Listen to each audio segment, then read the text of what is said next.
আল্লাহ তাআলা সেই সমস্ত রূপগুলোকে থেকে আমাদেরকে মুক্তি দিবেন। অবশ্যই ভালো পণ্য, আমি নিজে একটা পণ্য ব্যবহারও করেছি, অবশ্যই পণ্যের গুণাগুণ রয়েছে। আল্লাহ তাআলা পৃথিবীতে যা কিছুই সৃষ্টি করেছেন তার সঠিক ব্যবহার করলে অবশ্যই আমরা উপকৃত হব। আমরা আশরাফুল মখলুকাত অর্থাৎ আল্লাহ তাআলার শ্রেষ্ঠ সৃষ্টি মানব জাতির জন্য এগুলা তৈরি করেছেন। পাশাপাশি এক্সিলেন্ট ওয়াল কর্তৃপক্ষের প্রতি এই অনুরোধ রাখব, আপনারা জানেন বাংলাদেশ একটি বৃহৎ জনগোষ্ঠীর দেশ।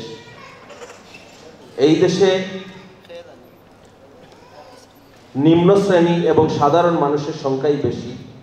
এর জন্য যদি আপনারা যে প্রাইজ এখানে রাখা হয়েছে এই প্রাইজটাকে